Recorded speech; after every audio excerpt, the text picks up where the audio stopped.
আসসালামু আলাইকুম রহমতুল্লাহি বারাকাতুহু। প্রিয় দর্শক মণ্ডলী, প্রধান উপদেষ্টা আমাদের ডক্টর মোহাম্মদ ইউনূস উনি সংস্কার বিষয়ে খুব সুন্দর আলোচনা করেছেন। উনি আমাদেরকে আমাদের জনগণকে একটা সুসংবাদ দিয়েছেন। তো সেই সুসংবাদটা হলো যে উনি একটা ফাইল রেডি করতেছেন। সেই ফাইলের মধ্যে অনেক শর্তগুলো থাকবে। তো যে প্রত্যেক রাজনৈতিক দলের সামনে সেই সেই সেই শর্তসমূহ উপস্থাপন করা হবে এবং কে কয়টা মানতেছে, কয়টা শর্ত মানতেছে, কি মানতেছে না, সেগুলো জনগণের সামনে উনি ওয়েবসাইটের মধ্যে প্রকাশ করবেন।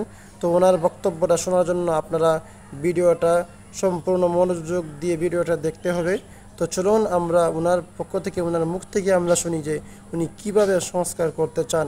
Let's go. যদি বলি যে সংস্কারের প্রয়োজন নেই, লোকে হাসবে। এতদিন কি করলেন তাহলে? বললেন যে এগুলো সব বললে, এটা বল এটা বল, এখন বলে যে সংস্কারের কাজ নেই। সেটা আমরা কেউ বলছি না। সংস্কার দরকার, খুব গভীরভাবে দরকার, হালকাভাবে না। শুধু এখানে আমরা একত্র হতে চেয়েছিলাম সবাই মিলে। আজকে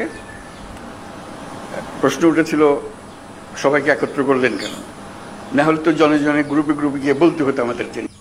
কাজে একসঙ্গে বসে সবাই সবার কথা শুনলাম, বুঝতে পারলাম আমাদের দায়িত্বটা কি, আমরা কি করতে চাচ্ছি। আমাদের কথাও শুনলেন, আপনাদের কথা আমরা শুনলাম। অনাচারের সীমা নেই, এটা আমরা সবাই স্বীকার করছি। কোনো প্রতিষ্ঠান ঠিক মতো চলছে না, কোনো আইন ঠিক মতো চলছে না।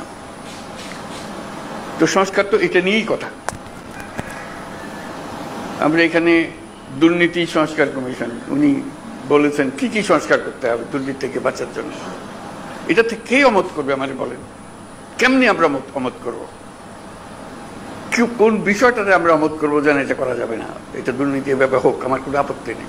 আমরা সবাই চাই দুর্নীতি নির্মূল হোক। উনি যদি 100টা প্রস্তাব করতেন, আমরা 100টা প্রস্তাবে রাজি।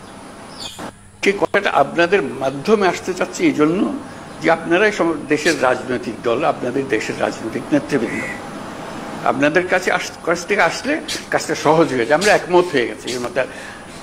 এখানে পাতা উল্টালে দ্বিমত হবার খুব বেশি জায়গা পাবেন না। ছোটখাটো দিয়ে একটা পরিবর্তন করতে পারেন হয়তো। না হলে তো দুর্নীতির থেকে বাঁচতে হবে, সেটা বলতে গিয়ে কি এমন কথা আমি বলবো যেটাতে আমাকে সাংঘাতিক আপত্তি থাকবে। কাজেই আপত্তি থাকলে সেটা সংশোধন করা যাবে। এটা উনি বলেছেন বলে যে আমাদের, ওনারা কমিশন বলেছেন বলে যে আমাদের একেবারে হুবহু নিতে হবে, তারও কোনো কারণ নেই। কাজেই সংস্কার থেকে আমাদের কোনো বাঁচোয়া নেই এবং সেটা গভীরভাবে হতে হবে। আমরা সেটাতে একতাবদ্ধ, এটি হলো বিষয়টা জানানো করা। এখন কাজটা কিভাবে হবে? রেজাল্টটা হবে যে আমরা আছি, এই যে প্রস্তাবটা করেছেন তার সঙ্গে একমত, এই জিনিসটা বের করতে চাই। এই প্রস্তাব আমরা আমরা একমত, এটার ব্যাপারে ঐক্যমত প্রতিষ্ঠা হলো। প্রস্তাব আমরা একমত, 2 নম্বর প্রস্তাব আমরা একমত, 4 নম্বর প্রস্তাব আমরা একমত, 3 নম্বর প্রস্তাবে আমাদের একটু অ্যামেন্ডমেন্ট করতে হবে, এটা করে দিলে আমরা একমত। এই জিনিসটা বের করা, আর কিচ্ছু না। যাতে করে একটা সনদ তৈরি হয়। আলটিমেট গোল হচ্ছে একটা সনদ তৈরি হবে, জুলাই সনদ, জুলাই চার্টার, যে আমরা এত কিছু কাণ্ডের পরে আমরা সবাই মিলে এটাতে একমত হয়েছে। একমত না হলে যদি ধরলাম হালকা হালকা ভাবে না, এটাতে কি করবো, আমরা তা করার কিছু নেই, তাহলে আমাদের তো মুক্তি নেই। আর আমরা যেটা করবো এখানে বসে, আপনারা কোন দল কোনটা ইয়েস বলছেন আমরা রাজি, কোন দল নো বলছেন আমরা রাজি না, কোন দল বলছে আমরা সংস্কার রাজি, আমরা সবাই ওয়েবসাইটে দিয়ে দেবো। দেশের যে কোনো মানুষ দেখতে পাবে কোন কোন বিষয়ের প্রতি তার সম্মতি আছে, কোন বিষয়ের প্রতি মানুষের সম্মতি নাই। এটা কোনো গোপন জিনিস না, এটা রাজনৈতিক দলের একটা বক্তব্য। আপনি বলেন যে আমি কোনোটার দিকে সম্মতি নেই, লিখে দেন, আমরা ওটা ওয়েবসাইটে দিয়ে দেবো যে এইটার এই দলের তারা বলেছেন কোনোটার প্রতি সম্মতি, অথবা আমরা সব কাটার প্রতি আমরা একমত হলো। আমরা একমত হতে পারি, আমরা কিছুটা সংশোধন সাপেক্ষে একমত হতে পারি, অথবা এইটাতে আমরা রাজি না, এটা আমরা ধরতে চাই না। ধরুন কথার কথা 100টা প্রস্তাব আছে ওনার নির্বাচন কমিশন, নির্বাচন প্রণালী কমিশন, যেটা কোনো একটি দল বলল আমরা 98টাতে রাজি, এই 2টাতে রাজি না। সুন্দর কথা হয়ে গেল, মানুষ জানলো যে এটা।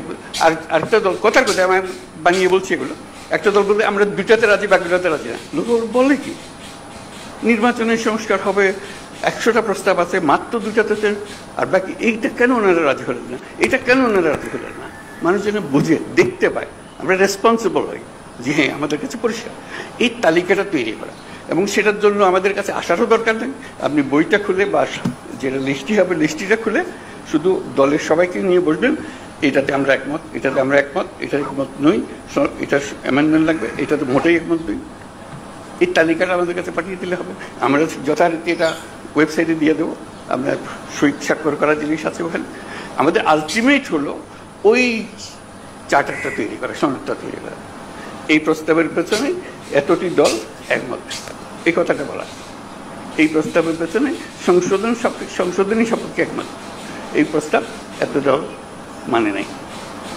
এইটা চার্টার যখন হয়ে যাবে তখন আপনাদেরকে অনুরোধ করবো, এটা আপনাদেরই বক্তব্যের প্রতিফলন, আপনারা মেহরবানি করে সই করে যান, যেটা আপনারা সেটা বলেছেন। এইটা আমরা জাদুঘরে সংরক্ষণ করব, সর্বত্র সংরক্ষণ করব, যে এইটাই আমাদের ওই সময়ে এই অবস্থা ছিল, আমাদের মতামতের ভিত্তি এই, যাতে মানুষ জানতে পারে আমরা কি করছি কি না করছি। এটা প্রিয় দর্শক মণ্ডলী, আমরা প্রধান উপদেষ্টা ডক্টর মোহাম্মদ ইউনূস সাহেবের কথা শুনলাম। এখন রাজনৈতিক দলের সামনে আমার কয়েকটা প্রশ্ন।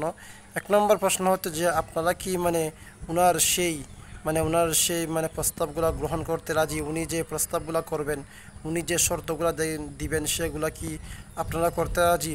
2 নম্বর হলো, যদি আপনারা দেশ সংস্কার করতে চান তাহলে অবশ্যই আপনাদেরকে এই শর্তগুলো মানতে হবে। এবং যদি দেশকে সংস্কার করতে না চান তাহলে অনতি বিলম্বে আপনাদের কথা থেকে ফিরে আসতে হবে যে আমরা সংস্কার চাই না।